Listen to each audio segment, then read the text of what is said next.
Thing. Good morning. This is Lara Marcuse. I am Madeline Fields. We are the co-directors of the Mount Sinai Epilepsy Program. We are here today to talk to you about stigma in epilepsy. We are fortunate enough to work with a wonderful group of epilepsy doctors, neurosurgeons, nurse practitioners, nutritionists, neuropsychologists, EEG techs, and administrative staff. But most of all, we are fortunate to work with a wonderful, wonderful group of patients. And this is our first ever live epilepsy Facebook video, and we are going to be doing a number of these to help educate the public about what we're doing here at the epilepsy program. And it will be other physicians and nurse practitioners and patients that are going to be bringing you more information on epilepsy surgery, epilepsy treatment, epilepsy action plans, and even topics that you guys think are necessary and that you'd like to see us talk about. And hopefully we're going to be using all of the multicultural talents of our group to be doing these videos in different languages. So first I'll start by just defining what stigma means.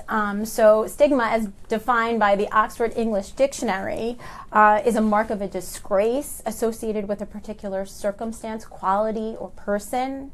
And they give an example, which is the following, which is a disease of the brain. Diseases of the brain have always carried a social and cultural stigma. So with this, big topic, why would we start with talking about stigma? And it turns out that when epilepsy patients have answered questionnaires, there's a few things that really stand out as very bothersome. And one is just not knowing when or if that next seizure is going to happen. And another one is discrimination and stigma. So we know that people with epilepsy suffer from seizures, and we know that they can suffer from the unwanted side effects of medication. But also just this fear of being judged or really being judged is a big part of the morbidity, if you will, of the illness. And we just want to be perfectly clear here. Epilepsy is a medical condition. It's an enduring predisposition to having seizures. It is not a weakness of will. It is not a failure of character. And it is not being possessed by the occult or by evil spirits. And like many other chronic conditions, it requires ongoing care and treatment. So let's dig into some stories. Dr. Fields, do you want to share a few stories from your practice?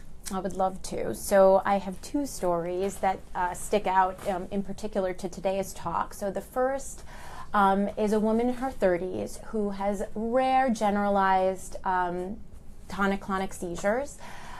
She had not told anyone at work and had one morning at work after sleep deprivation one night. And as she's sort of beginning to wake up from this seizure, and she's confused and she's wondering why all these people are crowded around her, this one guy comes through and sort of pushes everyone aside and says, "Is it contagious?" Oh.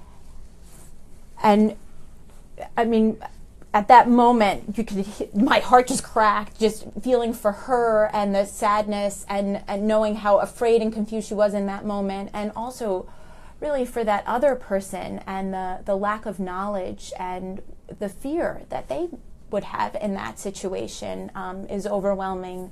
The second case is an adolescent who I take care of, who goes to school as an honor student, is incredible. She's beautiful, she's bright, she's athletic. But due to her seizures, she finds herself being bullied at school and finds herself not being invited to parties and has somewhat been more socially isolated lately, both of which are hard. Can I tell a non-hard story? Please. Okay. So I want to tell a story about somebody that I started to take care of maybe 6 or 7 years ago. He is an artist, and he had a seizure, and then shortly thereafter, he had a second seizure, so he was diagnosed with epilepsy, and he had a girlfriend at the time, and because he didn't have health insurance, him and his girlfriend, who was incredibly supportive of this new struggle in his life, they got married so that he would have health insurance. And since then, they've had a baby and they've started a family. And it sticks out in my mind as the way we want to be as human beings, where there's something hard that happens to us, either in a family or a group, and that instead of getting pushed away from each other, that we really kind of come closer to each other. So speaking of that, like work situation, what do you tell your patients with epilepsy? Do you tell them that they need to tell everybody that they work with? What's your approach? So the answer is it's very personal, and it's tricky.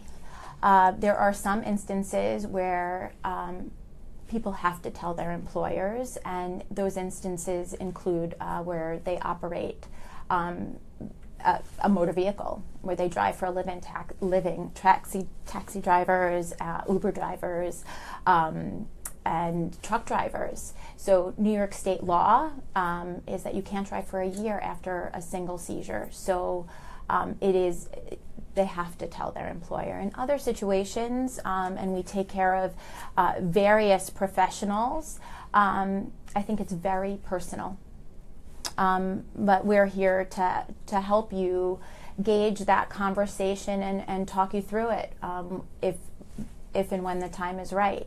On the flip side, what do you think about family and friends? How do you approach that?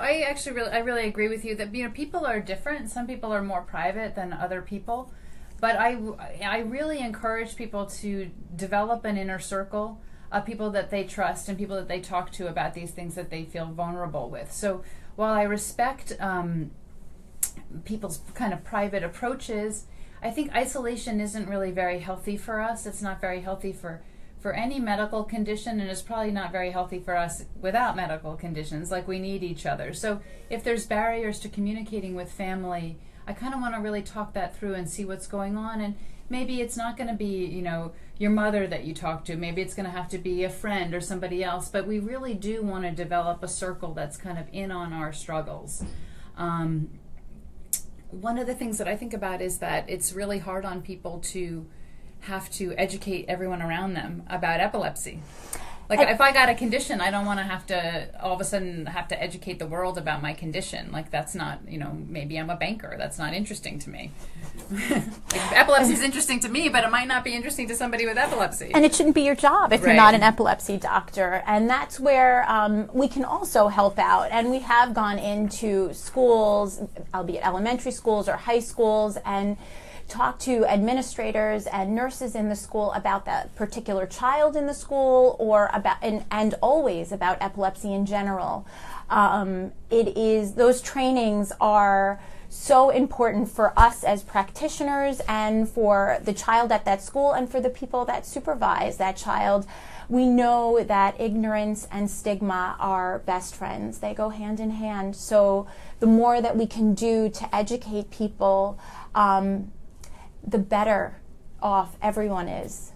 So I think we've touched on a few points that are really important. So one is education, which I think is really good, and talking to a physician and developing a support network.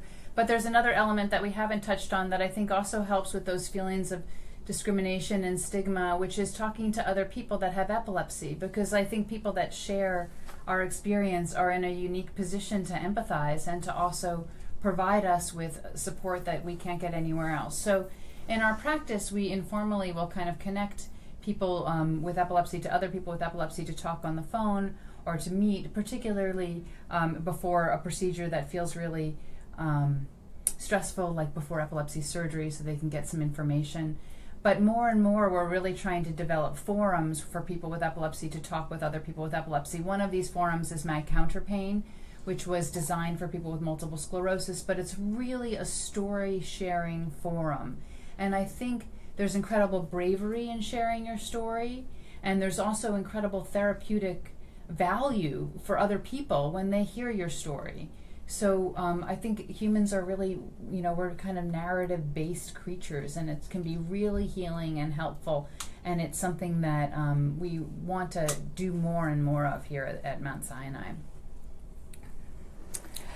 Absolutely, and we're here to help. We have My Counterpain. We also have the Mount Sinai Epilepsy Facebook page, and we encourage our patients and caregivers to call us and to ask us questions, and we're there to help go out into the communities and speak to you one-on-one about just this topic. So to kind of wrap up here, if you or someone you love has epilepsy, we want you to know that you are not alone. There are millions of people with epilepsy, and there are millions of practitioners trying to help people with epilepsy, and we can stand together and we can stand proud.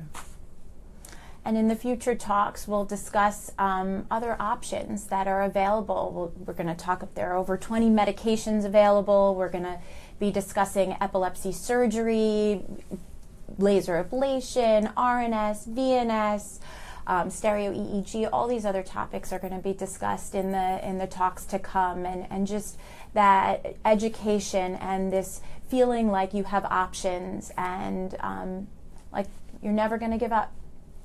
And we also would like to just remind people that getting a lot of support and really like extreme self-care can help make people's lives better and can make your life better. Do you have anything else you want to add before we wrap up here? I think that's so. it. If you have been watching this, our very first Facebook Live video, we want to thank you for doing that for us. And we want to wish you a great day, and we look forward to you seeing our colleagues here in the months to come. So have a great day, everybody. Stay warm.